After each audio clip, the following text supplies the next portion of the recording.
Halo semuanya, kembali lagi di Markicot. Hari ini kita bakal bahas sesuatu yang berkaitan dengan pendidikan. Berhubung Sofian baru lulus SD, jadi kita bahas sesuai dengan pengalaman dia.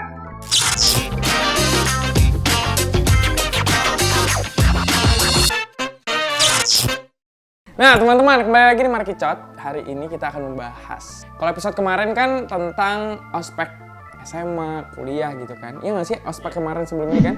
Nah ospek kali ini kita tidak akan jauh-jauh lagi dari dunia pendidikan. Karena aku lihat teman-teman tuh banyak juga penonton-penonton setia di YouTube channel Mahik Natama itu adalah kalian-kalian yang masih berpendidikan di bangku sekolah, SD, SMP, atau SMA, ataupun kuliah. Jadi aku harap sih topik kali ini tuh sangat relate untuk kita.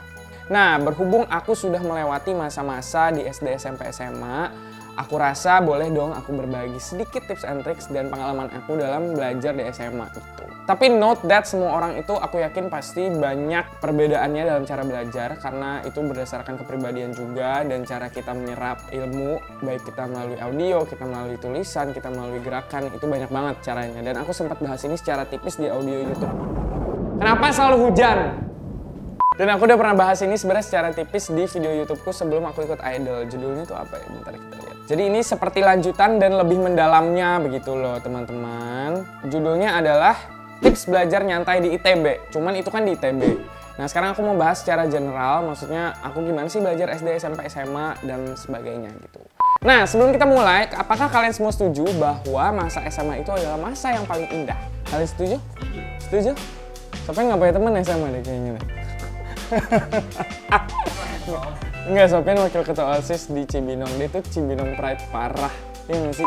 Nah, aku setuju dengan hal ini karena menurut aku masa-masa SMA itu adalah masa-masa dimana kita tuh bisa mengekspresikan diri kita sendiri dan kayak ya udah kalau lo mau pilih jadi orang yang belajar pulang bepu-bepu itu boleh, tapi kalau kita mau berkegiatan juga boleh karena ada wadahnya. Dan kalau misalnya mau ngambil di tengah-tengah mau belajar dan berkegiatan juga boleh. Jadi terserah kita gitu, kita mau nge-spend SMA kita atau SMP kita atau SD kita gimana. Dan setelah aku telusuri, aku pun cerita sama teman-teman kampus dan teman-teman SMA, memang masa-masa SMA itu paling seru karena kita tuh masih ada berinteraksi secara banyak gitu sama teman-teman kita. Kalau kita di kampus kan kayak kita ketemu sama teman kita yang dari dulu satu SMA sama kita tuh agak susah kalau misalnya kita beda jurusan, beda fakultas, beda gedung dan lain-lain. Dan menurut aku kalau kuliah itu atau ngampus itu justru circle-nya akan lebih kuat tapi akan lebih sedikit dalam jumlah gitu. Kalau misalnya SMA mungkin kita kalau main berkelompok itu 10-15 orang terus masih ada tongkrongan. Kalau misalnya sekarang kampus tuh maksimal kayak 10-5 orang. Cuman lebih kenceng dan lebih solid kalau kampus karena kita seperjuangan lah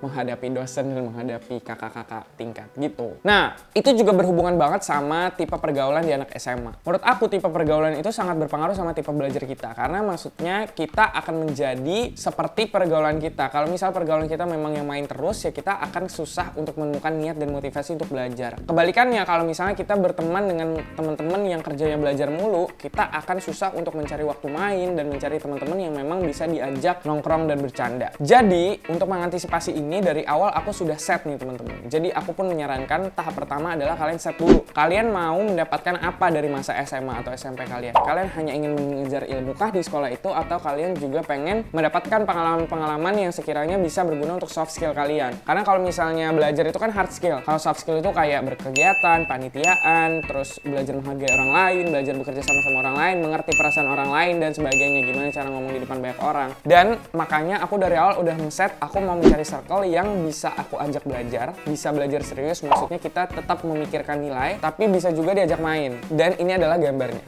Ini dulu circle aku waktu SMA. Jadi teman-temanku ini adalah teman-teman dari aku kelas 2. Kita ketemunya tuh di kelas 2 SMA. Jadi kita sekelas dan itu tuh kita kemana-mana bareng. Belajar bareng, nongkrong bareng, bercanda bareng dan lain-lain. Remedial juga bareng, lulus juga bareng, puji Tuhan. Nah, saking kita eratnya, kita tuh kalau misalnya pulang sekolah langsung belajar di mana nih hari ini. Misalnya besok kita UTS. Kita langsung cari tempat persinggahan yang bisa ditempati untuk belajar bareng-bareng. Nah ini tahap kedua, kalian harus tahu gimana nih cara pola belajar kalian. Kalau memang kalian orang yang cocok untuk belajar sendiri, berarti kalian tidak harus bergantung sama teman-teman kalian. Jadi kalian punya teman yang suka main, nggak masalah dan tidak akan mengganggu jadwal belajar kalian. Cuman kalau aku, personally, aku harus belajar sama teman-teman banyak.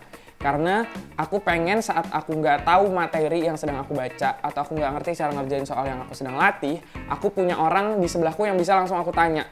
Kalau misalnya aku belajar sendiri, aku fotoin dulu soalnya, aku nunggu mereka balas lewat line, atau misalnya mau nanya lewat guru, itu proses yang lama. Dan dalam proses menunggu respon itu, aku lanjutkan dengan main HP, dan pada akhirnya aku tidak akan belajar. Pada akhirnya kita akan tidak lulus dulu. Nah, kalau SMA di Jakarta itu kan ada 3 macam ya pada dasarnya. Ada SMA negeri, SMA swasta, dan SMA internasional. Kebetulan aku di SMA swasta yang ke negeri-negerian. Dalam arti di sekolah aku itu pola belajarnya, pola pergaulannya, pola kegiatannya, guru-gurunya juga hampir mirip lah sebenarnya sama teman-teman di SMA negeri. Cuman berbedanya adalah memang kalau misalnya stigma orang terhadap SMA swasta itu adalah gurunya tuh lebih care, gurunya lebih bertanggung jawab. Karena di SMA swasta itu menurut aku, terlebih di SMA aku, peran Dewan Orang Tua atau perwakilan orang tua, PWMG dulu namanya, itu sangat penting. Jadi maksudnya semua inputan dari orang tua, semua saran dan kritik dari orang tua itu sangat berpengaruh sama cara berjalannya suatu sekolah. Itu sekolah aku, sekolah swasta. Nah, setelah aku ngobrol sama teman-temanku di beberapa SMA negeri, ada beberapa SMA negeri yang memang seperti kita pikirkan. Sofian tidur. Sofian kantuk. Bahwa di SMA negeri itu banyak SMA tanpa menyebutkan digitnya yang gurunya itu kayak cuman ngasih tugas terus kurang hands on lah sama perkembangan siswanya di kelas. Tapi ada juga SMA negeri yang masih guru-gurunya itu berintegritas tinggi dalam mengajar dan melakukan pengajaran begitu. Jadi itu balik lagi ke sekolahnya masing-masing. Kalau SMA internasional pasti udah beda ya, antara IB atau Cambridge itu beda sistemnya.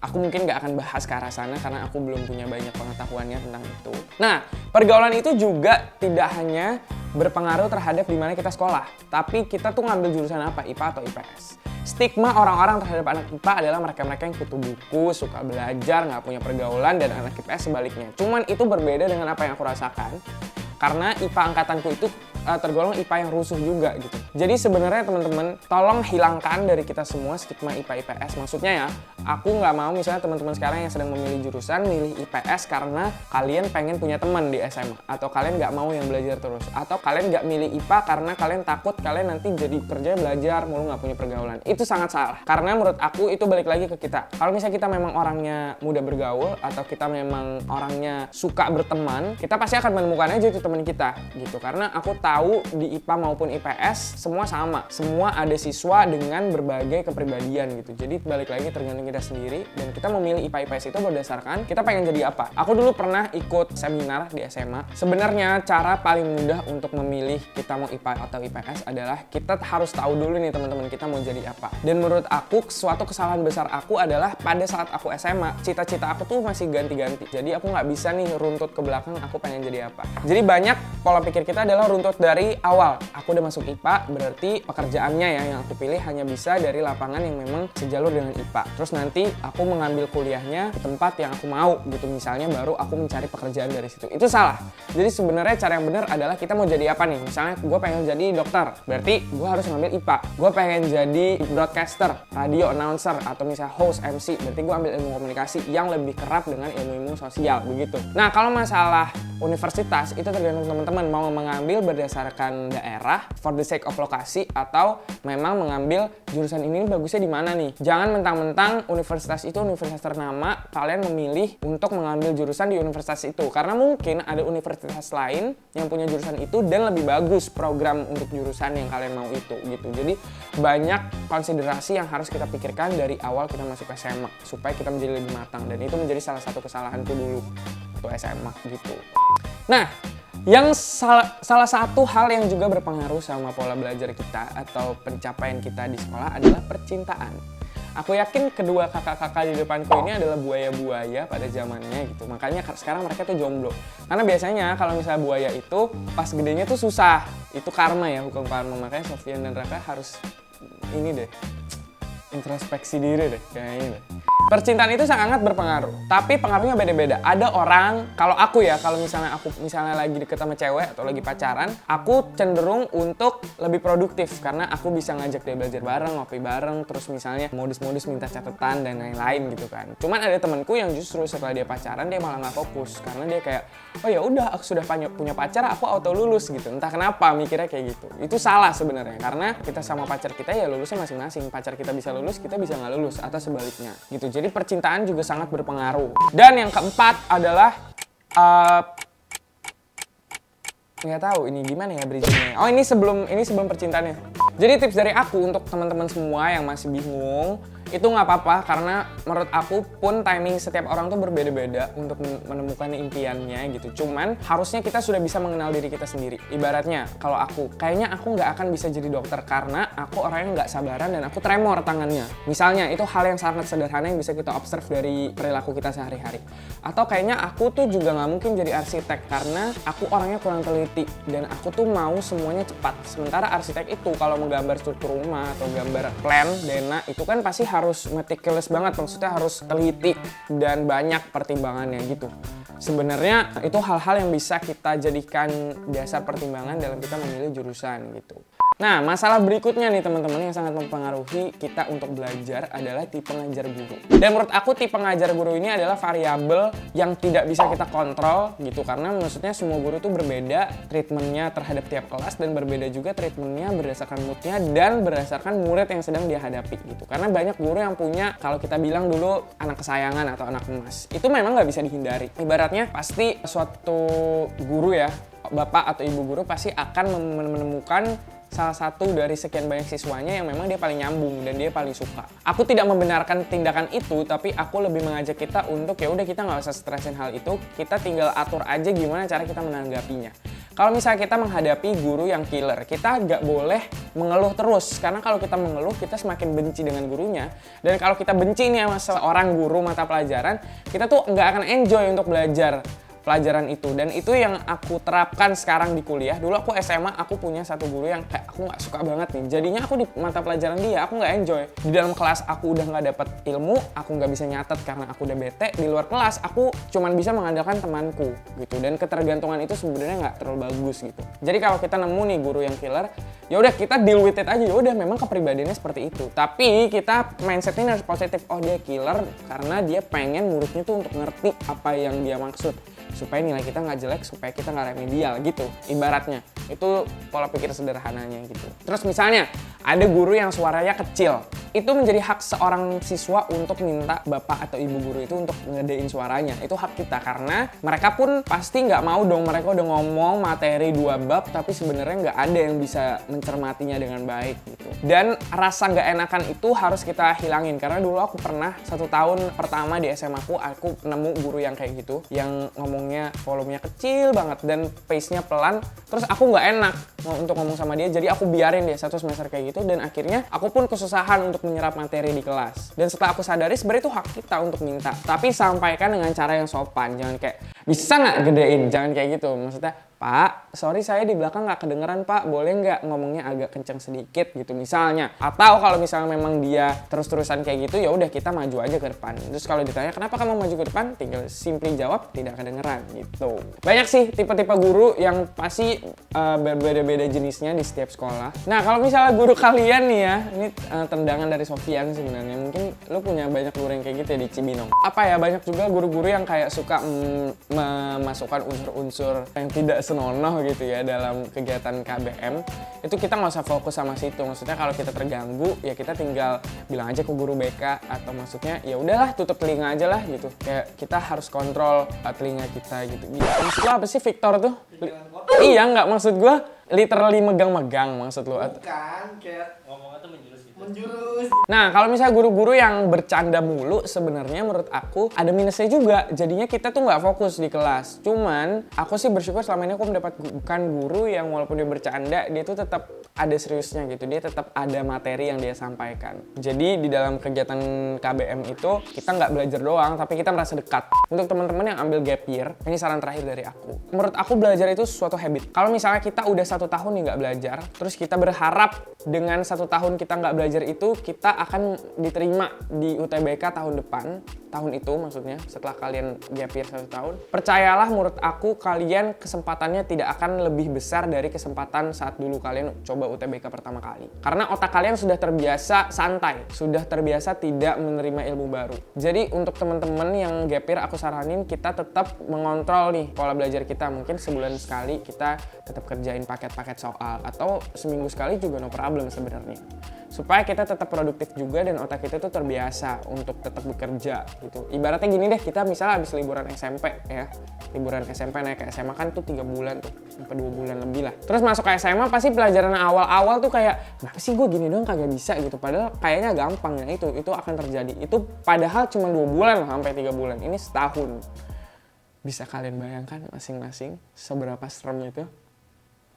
Itu sih teman-teman. Jadi aku harap Marky Cot kali ini bisa menjadi pencerahan, penghiburan, dan kalian merasa punya teman aja nih dalam semua kesulitan yang kalian sedang hadapi sekarang. Mau kalian adik-adikku di SD, adik-adikku di SMP, adik-adikku teman-teman SMA, atau teman-teman yang sedang mengampus gitu. Dan aku mau mengucapkan sekali lagi, selamat bersemangat. Ayo kita bersemangat menghadapi ketidakjelasan dalam dunia pendidikan ini, karena aku yakin Kementerian Pendidikan juga sedang merencanakan pola belajar atau pola pengajaran yang paling baik dalam menyesuaikan dengan pandemi ini. Gue ngomong apa sih?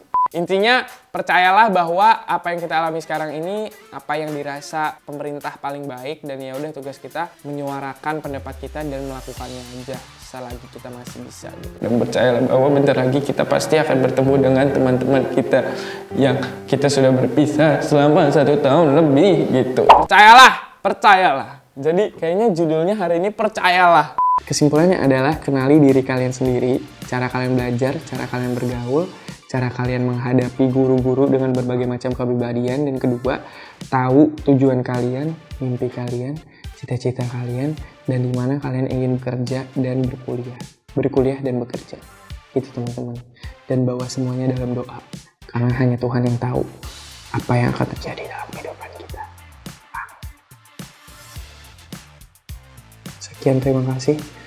Penutupan Marky Cot kali ini kita nggak teriak-teriak karena suaraku udah mau habis.